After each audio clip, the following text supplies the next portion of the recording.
사람의 마음이라는 게 많은 표현들이 있습니다.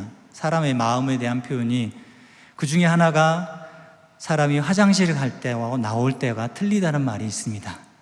그만큼 사람의 마음이 이랬다 저랬다 하는 것 같습니다.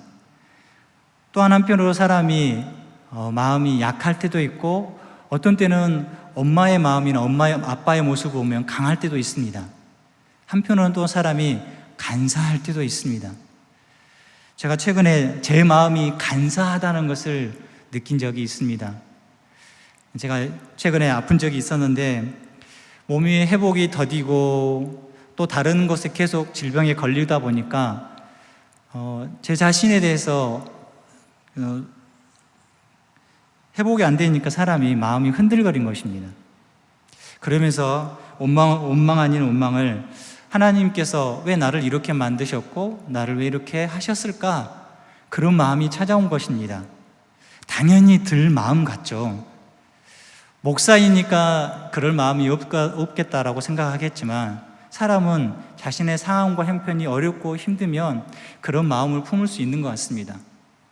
그런데 그것이 얼마나 어리석은 생각인지 하나님은 사역을 시작하면서 느끼게 하셨고, 또한 조바심 내고 인내하지 못한 저의 모습을 보면서 하나님은 하나님께서 행하고자 하는 뜻이 있고 또한 준비하심이 있었다는 것입니다.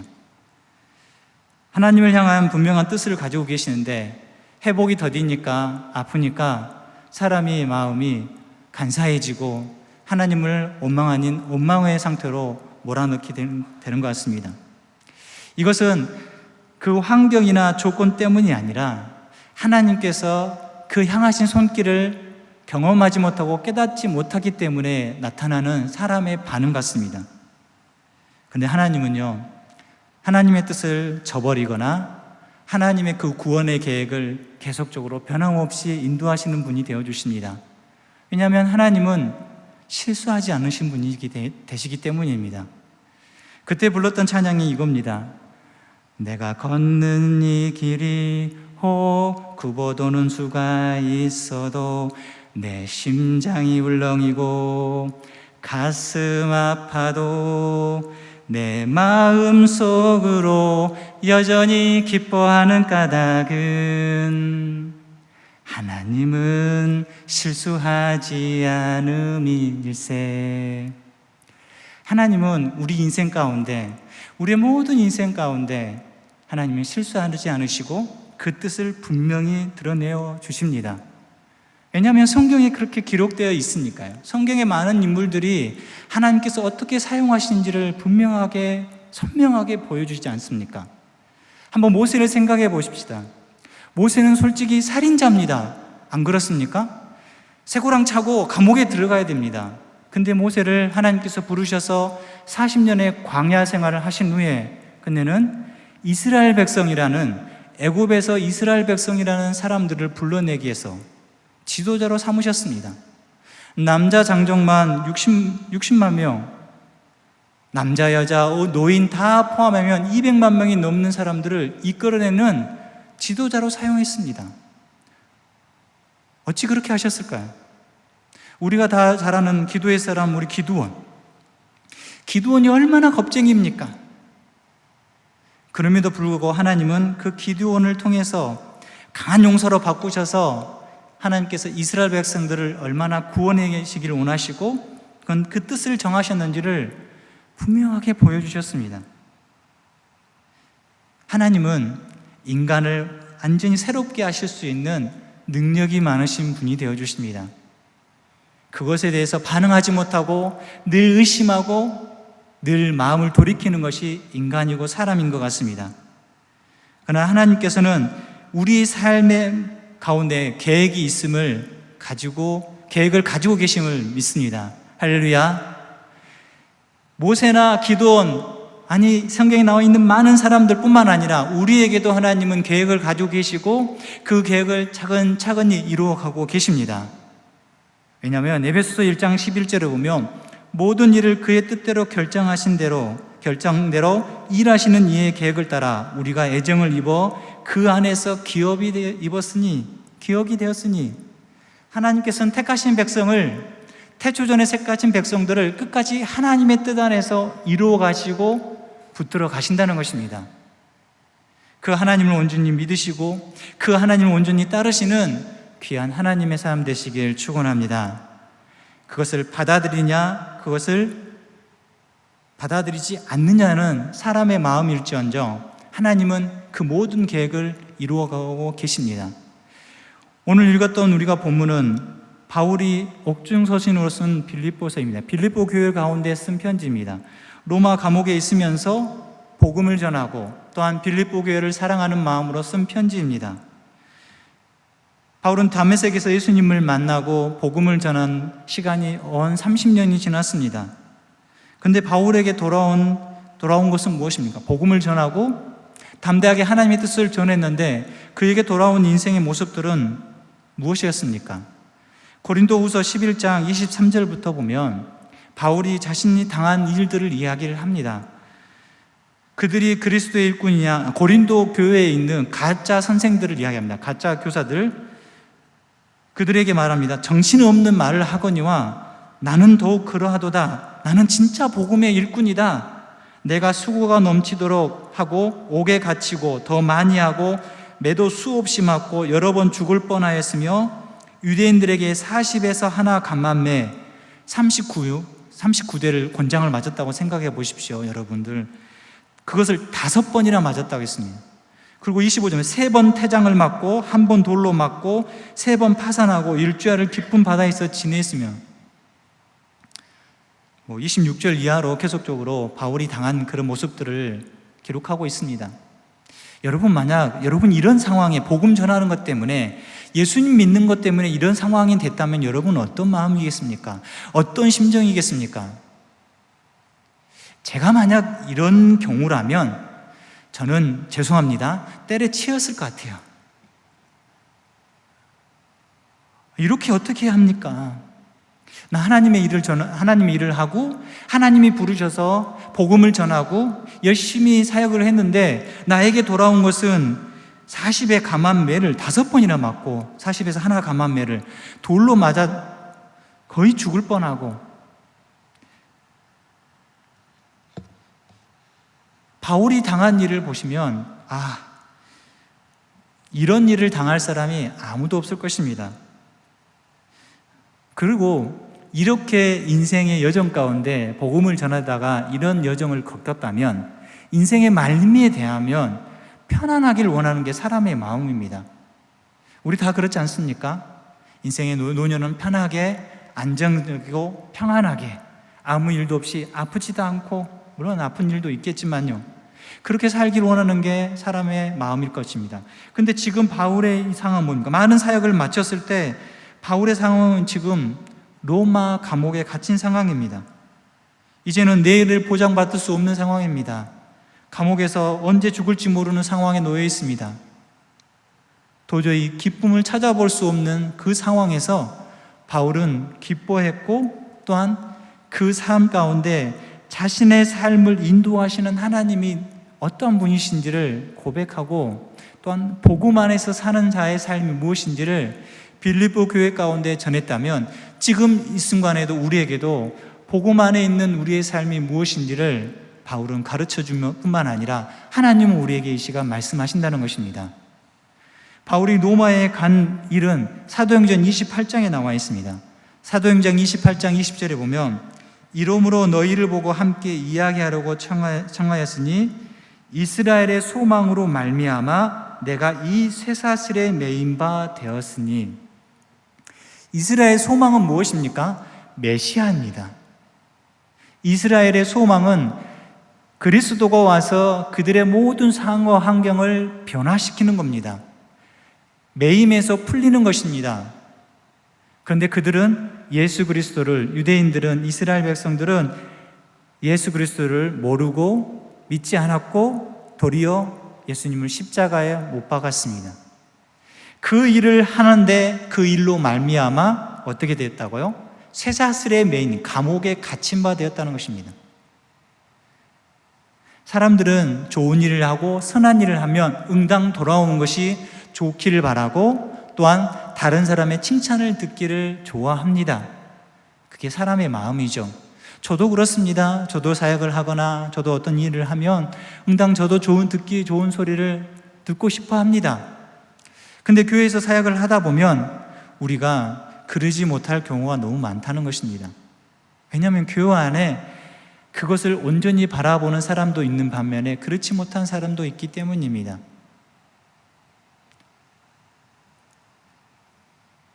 제가 중앙교회 오기 전에 서문교에 있었습니다. 서문교에 있을 때 유초동부를 맡았습니다. 유초동부에서 매일 제가 일주일에 2번에서 3번 정도를 학교 전도로 갔습니다.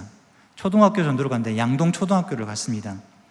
양동초등학교에 가가지고 애들하고 처음에는 놀았습니다. 전도하는 게 아니라 놀았습니다. 같이. 양동초등학교에 그때 전 학생 수가 76명이었습니다. 1학년부터 6학년까지. 그래서 매일은 못 갔지만 시간 날 때마다 가서 이들을 끝날 시간에 맞춰서 가서 전도하고 복음 전하는 것보다 이들하고 놀았습니다. 무궁화 꽃이 피었습니다. 해봤습니다. 오니잡기 아십니까? 네. 사투리긴 하지만 이렇게 술래를 잡는 겁니다. 그런 것도 했습니다. 근데 어느 날 남자 선생님이 쭉 내려오셔가지고 저를 보시면서 저를 보자고 했습니다. 그래서 제가 가서 이제 설명을 했습니다. 저는 서문교회에 있는 부목사이고 이 아이들과 놀러 왔습니다. 그런데 그 선생님이 이렇게 교감 선생님하고 만나야겠다라고, 그래서 제가 인도함을 받아서 교감 선생님을 만나고 교장 선생님을 만나서 제가 그 양동초등학교에서 아이들을 만나는 거에 대해서 어렵지 않았습니다. 근데요, 참 놀라운 게 제가 이번에 대신방 했지 않습니까? 대신방에서 그 대신방에 갔는데 만난 그 집사님이 남자 선생님이었어요.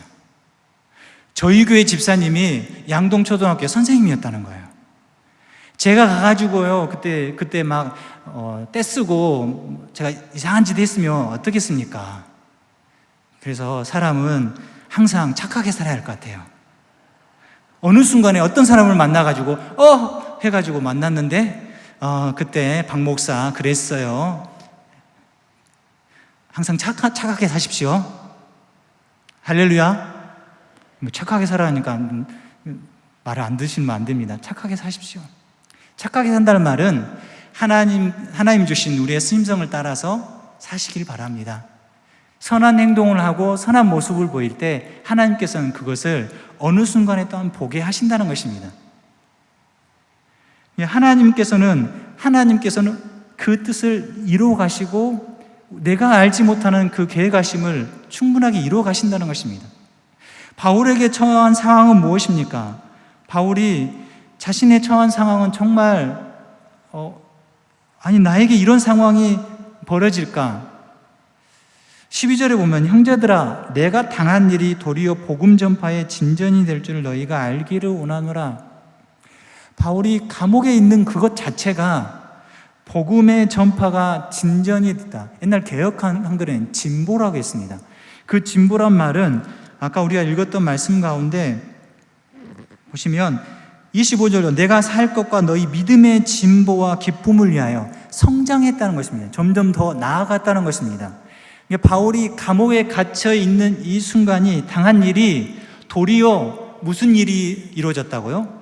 복음의 전파가, 복음의 진보가, 복음의 전진이 이루어졌다는 것입니다. 바울은 억울할 수도 있습니다. 아니 30년 동안 복음을 전했고 자신의 상황이 지금 내가 얼마나 힘들게 살아왔는데 인생의 말미 지금 나의 이 상황이 어떻습니까? 그런데요, 바울은 자신의 상황과 환경을 보는 게 아니라 하나님의 뜻을 본 겁니다. 자신의 감옥에 있어도, 자신의 처한 상황이 힘들더라도, 자신이 먹지 못하고 궁핍할지라도 바로 복음이 전달되고 복음이 전파되는 것, 하나님의 뜻에 목적이 맞춰진 것입니다. 우리 사도행전 1장 8절 말씀은 너희가 권능을 얻고 예루살렘과 온 유대와 사마리아 땅까지 이르러 내 증인 되리라. 복음이 전달되는 것. 자신이 도리어 매어 있지만, 자신이 도리어 감옥에 있지만 복음이 전달되고 활발하게 나아갈 수 있는 그 자신의 그 삶을 통해서 그렇게 됐다는 것입니다.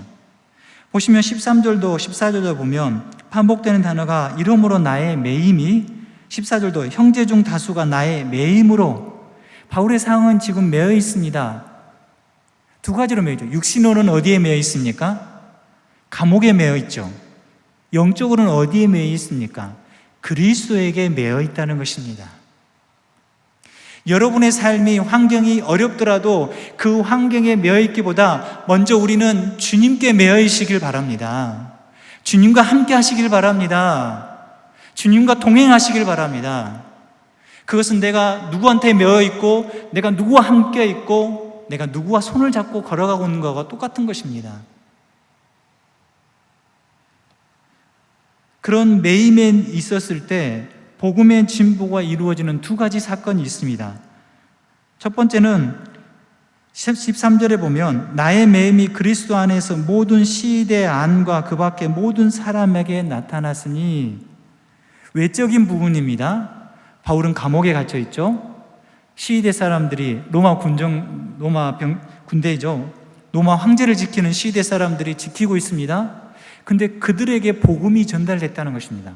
바울이 전한 것뿐만 아니라 바울을 찾아오는 사람들도 그들에게 복음을 전한 것입니다. 바울은 감옥에 갇혀 있지만 바울을 통해서, 또한 바울을 찾아오는 사람을 통해서 복음이 전달됐고, 또한 예수 그리스도가 전파된 것입니다. 자신이 갇혀 있기 때문에 나타나는 현상. 두 번째는 14절에 보면 형제 중 다수가, 여기서 형제는 같이 믿음의 사람들이죠. 예수 그리스도를 온전히 나의 구주로 믿는 그 다수가 나의 매임으로 말미암아 주 안에서 신실함으로 겁없이 하나님의 말씀을 더욱 담대히 전하게 되었느니라. 자, 바울이 갇혀 있습니다.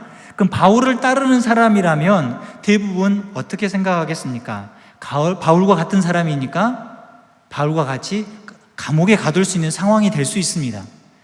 그럼에도 불구하고 그 나의 매임을 보고 함께 형제들인 믿음의 사람들이 더욱더 강건하게 복음을 전했다는 것입니다.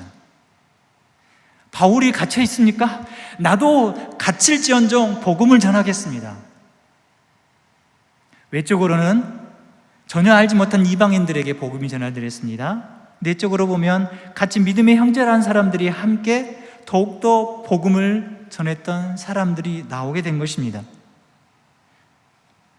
바로 복음에는 그런 능력이 있습니다. 복음은 환경에 제한되지 않고, 예수 그리스도는 그 상황에 매여 있지 않고, 또한 하나님의 말씀은 갇혀 있지 않습니다. 두 사건 모두 다 바울이 원하는 일은 아닙니다. 바울이 감옥에 갇힌 것은 안 좋은 일이지만 하나님은 이 과정에서 하나님께서 일하고 계십니다. 아무리 외부의 압박이 있고 힘들지라도 빌보 사람들을, 교인들을 격려해주고 더욱더 믿음의 아름다운 모습으로 나아갈 수 있도록 바울은 빌립보 교회 성도들에게 힘을 북돋워 주고 있는 것입니다. 나는 매여 있지만 복음의 역사는 이렇게 이루어진 것을 보지 않느냐? 너희도 그렇게 살아라. 우리에게도 동일하게 이야기합니다. 바울 사도가 그렇게 매여 있지만 하나님은 일은 계속 진행되어진다. 복음 안에 있는 자의 삶은 그 삶을 통해 하나님께서는 하나님의 뜻을 이루신다는 겁니다.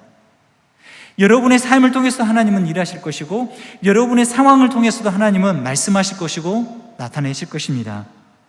그것을 믿음으로 받아들이고 그것을 믿음으로 선포하시는 귀한 하나님의 사람 되시길 축원합니다. 그런데 바울이 이렇게 감옥에 있는데 그리스도를 전하는 사람들의 두 그룹이 나타납니다. 어떤 사람은 시기하고 다투면서 그리스도를 전하지만 어떤 사람들은 좋은 뜻으로 그리스도를 전합니다. 착한 뜻으로 그리스도를 전파하는 것은 이해가 됩니다. 그냥 바른 모습이기 때문에요. 그런데 반대인 사람의 이야기가 중심을 이루고 있습니다. 15절, 16절, 17절을 보면 15절, 어떤 이들은 투기와 분쟁으로, 어떤 이들은 착한 뜻으로 그리스도를 전파하니 이들은 내가 복음을 변증하기 위하여 세우심을 받은 줄 알고 사랑으로 하나, 17절 같이 읽습니다. 시작. 그들은 나의 매임에 괴로움을 더하게 할 줄 생각하여 순수하지 못하게 다툼으로 그리스도를 전파하느니라.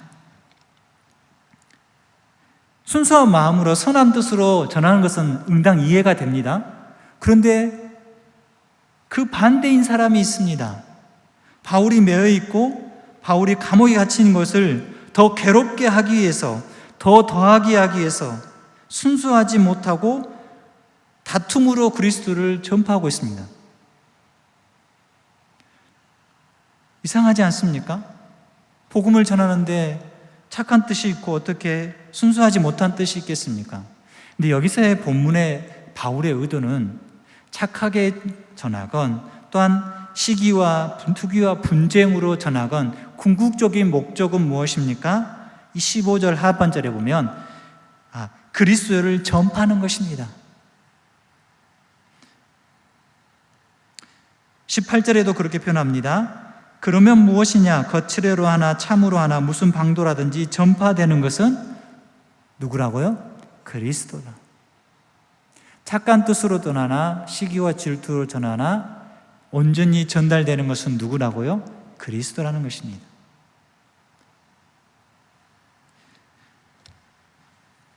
(15절) 보면 투기란 뜻은 인간적인 시기심을 이야기합니다.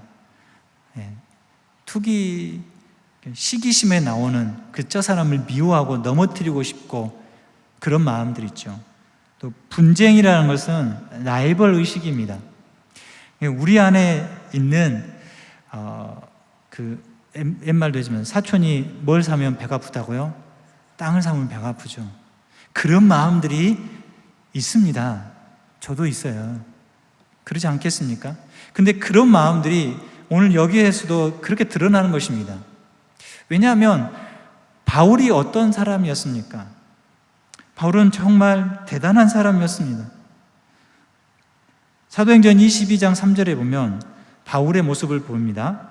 나는 유대인으로 길리기아 다소에서 났고 이성에서 자라 가말리의 문화에서 우리 조상들의 율법에 엄한 교훈을 받았고 오늘 너희 모든 사람에게 하나님께 대하여 열심히 있는 자라.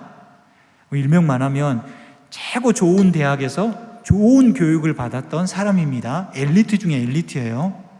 그리고 하나님에 대해서 정말 열심히 있는 자예요.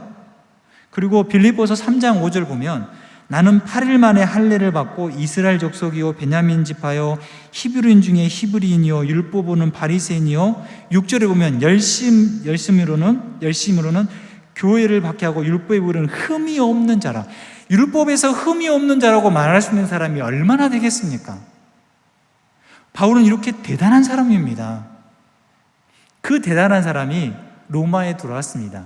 근데 그 로마에 있는 사람들이 중에서 유대인과 또한 그리스도인이 바울을 시기하고 질투한 것입니다. 왜냐하면요, 바울이 와서 하나님 말씀을 전합니다. 복음을 전합니다. 그 마음에 끌리겠죠. 참된 복음을 들으니까 너무 좋죠. 사람들의 시선이 어디를 가겠습니까? 그쪽으로 하는 것입니다. 그 전까지 바울이 들어오기 전까지 모든 시선이 자신들에게 향했는데 이제 그 시선이 어디로 가버렸습니까? 바울에게 왔습니다. 나는 지금 어떡합니까? 소외감 느낍니다. 억울합니다. 내가 그동안 열심히 했는데 마음이 아픕니다. 그래서 그 안에 발동되어진 게 바로 시기와 질투가 나타난 것입니다. 그런데 딱 좋은 조건이 걸렸어요. 바로 바울이 감옥에 있는 것이에요. 얼커니 잘 됐다. 바울을 욕하고 봐라 지금 지 혼자 잘나가지고 그렇게 하다 보니까 감옥에 갇혔다. 바울을 불편하게 만들려고 하는 것입니다. 보시면 18절 그러면 무엇이냐 거칠어 하나 참으로 하나 무슨 방도라든지. 거칠애로 했다는 것은 바울 말고 이들이 전했던 그 복음이 가짜 복음처럼 그냥 자신을 드러내는 거. 야 봐봐 바울 봐봐. 아무리 바울이 사도로 부름받았다 하지만은 저기 지금 감옥에 있잖아. 우리는 봐봐, 매이지 않고 우리 마음대로 복음을 전하잖아. 에이, 바울보다 우리가 최고야? 우리 애야? 이렇게 말하는 것입니다. 순수하지 못하게 복음을 전했던 것입니다. 시기와 질투로 복음을 전했습니다. 그런데 바울은 그것에 관심이 없는 것입니다. 저는 그것에 관심이 있었을 것 같아요. 근데 바울은 그것에 관심이 없습니다. 바울의 관심은 바로 복음이 전하느냐 전하지 못하느냐는 것입니다. 우리 삶도 마찬가지입니다. 우리는 자존심이 강해가지고요, 나를 헐뜯고 나를 좀 힘들게 하면 우리는 내 안에서 XX 나오죠. 근데 그게 아닙니다. 복음 안에서의 삶은 초점이 나에게 맞춰진 게 아니라 하나님께 맞춰져 있고 하나님의 뜻에 맞춰져 있다는 것입니다. 바울이 그것을 이 빌립보 교회 성도들에게 이야기하는 것입니다. 시기하고 질투하고 분명히 그들은 나쁜 동기고 나쁜 모습이지만 복음을 전했고 그 복음 때문에 내가 기뻐한다. 18절, 이로써 나는 기뻐하고 또한 기뻐한다. 바울의 이런 태도는 10절에서도, 빌립보서 1장 10절에서도 똑같이 거의 비슷하게 표현합니다. 너희로 지극히 선한 것을 분별하며 또 진실하여 허물 없이 그리스도의 날까지 이루고. 그러니까요, 자신을 깎아내리고 자신과 함께 일을 하면서 식당에서 일하시든지 아니면 여전도 남들도 일하든지 자신의 저희가 안 좋은 말을 하더라도 너희들이 선한 것을 분별하고 진실하라는 것입니다. 이 말은 복음의 눈으로 보고 하나님의 눈으로 보라는 것입니다. 그 사람의 말을 듣고 그 사람의 행동을 통해서 기분 상하다고, 기분 나쁘다고 교회 안 나가버려, 내가 이 교회만 아니면 다른 교회 못 갈 줄 알아, 그런 마음 품지 말라는 거예요. 선하게 분별하고 진실하라는 것입니다. 왜 우리는 사람들은 연약하기 때문에 사람들의 말에 너무나 휘둘릴 때가 많이 있습니다. 바울은 그것을 원하지 않습니다. 너가 정말 가져야 할 마음은 너가 지금 복음 안에서 사는 것이냐, 진짜 복음 안에서 생활하느냐, 복음 안에서 너가 판단하고 결정하느냐, 이것을 말하는 것입니다. 사랑하는 귀한 하나님의 사람들을 기억하십시오. 이 땅에 예수님이 왜 오셨습니까? 우리는 다 압니다. 하나님께서 왜 독생자를 주셨습니까? 하나님의 사랑 때문이 아닙니까? 그 사랑 때문에 우리가 이렇게 지금 살아가고 있고 견디고 있는데, 우리는 다른 사람의 조그마한 말, 아니 내 상황과 환경 때문에 하나님의 사랑을 잊어버리고 언제 그것을 받았는지 모르고 사는 사람처럼 살 때가 너무 많다는 것입니다. 근데 하나님은요, 여전히 그런 상황에 있을지라도 하나님은 우리를 돌보시고 함께 하신다는 것입니다. 바울과 함께 하셨던 것처럼 우리와 함께 하신다는 것입니다. 창세기에 보면 위대한 인물 4족장이 나옵니다. 아브라함과 이삭과 야곱과 요셉이 나오죠. 그 4명의 할애된, 창세기 12장부터 50장까지 할애되니까 엄청나게 많은 장을 할애했습니다. 근데 그 사람들 각각의 모습을 보면 얼마나 연약한지 모릅니다. 아브라함 보십시오. 믿음의 조상이라고 하지만 아내가 자신의 아내를 누이라고 속이지 않습니까? 속인 이유는 무엇입니까? 자기 생명 안 빼앗기려고. 왜냐하면 자신 생각해보면 이 땅에 들어왔으니까, 이방인 땅에 들어왔으니까 자신의 생명을 보존해야 되잖아요. 그 아내를 내 누이라고 합니다. 정말 실망스럽습니다. 여러분 혹시나 남편이 계신 분도 계시지만 남편이 자기 목숨 살겠다고 아내 보고 너 누이라 해? 그리고 뒤돌아 서 있다고 생각해 보십시오. 얼마나 믿습니까? 콱 하고 싶겠죠. 근데 그 모습을 아들 이삭도 똑같이 따라합니다. 믿음의 사람이라고 보여집니까? 야곱은 어떻습니까? 야곱은 속고 속이는 사람이 되지 않습니까? 얼마나 속입니까? 속고 속이는 세상 가운데 고분분투합니다. 요셉은 하나님의 사랑을, 아버지의 사랑을 듬뿍 받은 나머지 자신을 드러내는 것을 좋아했었습니다. 그런데요, 이런 모든 사람들을 하나님께서 택하시고 부르셔서 사용하신 목적은 그 사람이 잘났고 못났고 그 사람이 능력이 있고 그게 중요한 게 아니었습니다. 하나님의 구원의 계획이라는 것입니다. 하나님은 그 사람들을 통해서 하나님께서 얼마나 사람을 사랑하시고 그 택한 백성을 하나님께서 얼마나 구원하기를 원하실 뿐만 아니라 하나님께서 약속하신 것을 이루신다는 것입니다.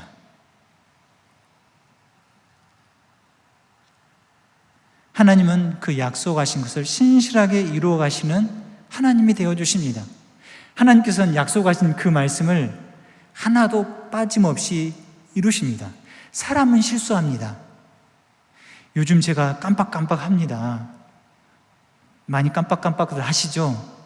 분명히 제가 오늘 저녁을 먹고 넥타이를 바꿔서 가지고 나오려고 했는데 문 앞에다가 핸드폰하고 넥타이를 놔두고도 신나게 딱 나와서 딱 걸어갑니다. 뭐 안 갖고 왔네? 다시 돌아갑니다. 근데 우리 하나님은 깜빡하지 않으십니다. 우리 하나님은 잊지 않으십니다. 우리 하나님은 실수하지 않으십니다. 우리 하나님은 우리와 함께 하실 뿐만 아니라 우리를 바라보시고 인도하시는 분이 되어주십니다. 그렇다면 우리가 바라보는 눈이 달라져야 됩니다. 바울은 자신의 상황과 환경을 바라보면 정말 갇혀있고 매여있고 아무것도 할 수 없는 것이지만 그러나 그 매임까지도 하나님께서 복음 전파를 위해서 하나님의 나라를 세워가는데 널리 전하는데 사용됐다는 것을 보았다는 것입니다. 우리도 마찬가지입니다. 바울처럼 복음 안에 있는 자의 삶이 된다는 것은 끝내는 내 상황과 형편이 있을지라도 하나님은 나를 통해서 일하실 것이고 하나님은 나를 사랑하시고 하나님은 나에게 은혜 주시기를 원하신다는 것입니다. 사랑하는 귀한 성도 여러분, 아무리 고달픈 상황 가운데 있을지라도 바울이 하나님의 일하심과 뜻하심을 본 것처럼 우리도 우리를 통해 일하실 하나님을 바라보시기를 바랍니다. 우리는 우리 자신에게 향해 있는 것이 아니라 하나님께 향해 있는 사람이 되어야 할 것입니다.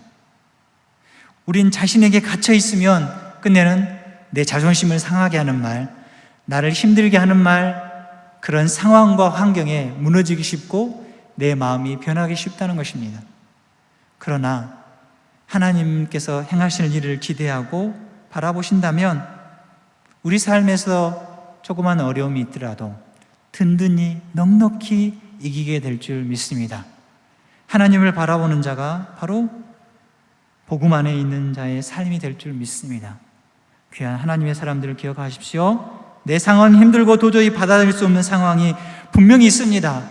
그런 상황이 다가올 수도 있습니다. 그럴 때마다 하나님 앞에 나아가십시오. 하나님의 뜻을 구하십시오. 하나님은 말씀하실 것이고 가르쳐 주실 것입니다. 왜냐하면요, 우리 하나님은 우리를 사랑하시기 때문입니다. 우리를 어여쁘다 말씀하여 주시기 때문인 것입니다. 그렇게 살아가시는 그 하나님은 오늘도 우리를 바라보고 계실 줄 믿습니다.